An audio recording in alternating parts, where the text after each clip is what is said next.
Friends, welcome to అత్తమ్మ రుచులు 123. నేను మీ మాధవి. ఈరోజు చూసారా, చిన్న చేపల ఇగురు. ఇక పాల పెరుగులు ఇగురు అయితే ఎట్లా వేసుకోవాలో చూద్దామా. ఇక అవి అయితే మాత్రం ముందుగా అయితే కేజీన్నర పాల పెరుగులు అయితే తీసుకున్నాం. ఇక వాటిని చేసేసరికి చాలా ఆ ప్రాసెస్ మొత్తం కూడా మీకు ఆల్రెడీ పులుసులో అయితే పెట్టాను, చిన్న చేపల పులుసులో.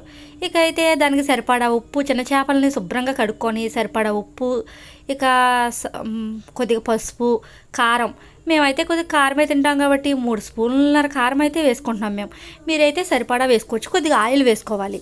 ఇక కొద్దిగా 1 గంట ఆయిల్ కూడా వేసుకొని వీటిని మొత్తాన్ని కూడా కొద్దిగా అల్లం వెల్లుల్లి పేస్ట్ వేసుకోవాలి.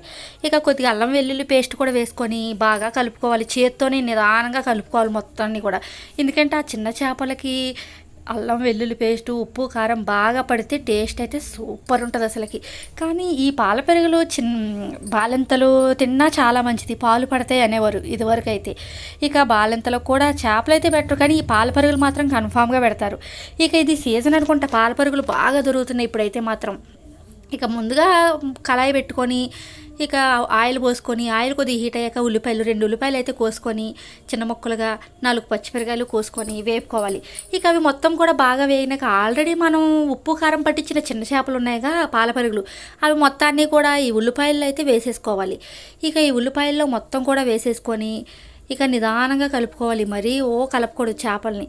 ఇక నిదానంగా కలుపుకుంటే ఇక ఆల్రెడీ చేపలకు ఉప్పు కారం పట్టి చూసారు ఎంత బాగున్నాయో. కానీ చేసేటప్పుడు కూడా ఒక్క చేప కూడా పాడవలేదు. ఎందుకంటే అత్తమ్మలకి బాగా చేపలు చేయడం, వండడం అవన్నీ కూడా బాగా ఎక్స్పర్ట్ అనమాట వీళ్ళు. ఇక దానివల్ల అసలు ఇవి ఎట్లా వండినా కానీ సూపర్ టేస్ట్ అయితే ఉంటుంది. ఇక అసలు మొత్తాన్ని కూడా చేపల మొత్తాన్ని కూడా వేసేసుకొని నిదానంగా గంటతో అటు ఇటు బాగా కలుపుకోవాలి.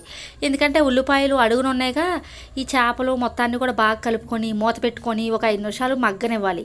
ఇక 5 నిమిషాలు మగ్గినాక బాగా ఇక చూసారా, ఒకసారి మళ్ళీ గరిటతో కలుపుకోకూడదు, మనం చేత్తో అటు ఇటు తిప్పుకొని ఇక ఆల్రెడీ మనం చేపలు పోసిన గిన్నె ఉందిగా, చేపలు ఉప్పు కారం కలిపిన గిన్నె, ఆ గిన్నెలో కొన్ని నీళ్ళు పోసుకొని ఇక మొత్తాన్ని కూడా దీంట్లో వేసుకోవాలి చేపల్లో. ఇక చేపలు బాగా దగ్గరికి అయిపోయినాయి చూసారు, ఇగురు మొత్తం కూడా చేపల నీళ్ళు మొత్తం కూడా ఎగిరిపోయినాయి.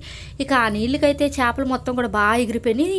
ఇక అయితే మాత్రం బాగా ఎగిరిన చేపల్లో ఇక అసలు వాటర్ అయితే లేవు. ఇక అది మొత్తం ఆయిలే, వాటర్ అయితే లేదు చూసారు, ఎంత నీట్గా ఒక్క చేప కూడా పాడేయలేదు. ఇక దాంట్లో కొద్దిగా కొత్తిమీర వేస్తే సూపర్ టేస్ట్ ఉంటుంది. ఇక ఈ వీడియో కనుక మీకు నచ్చినట్టుంటే లైక్ చేయండి, షేర్ చేయండి, సబ్స్క్రైబ్ చేయండి. Thank you friends.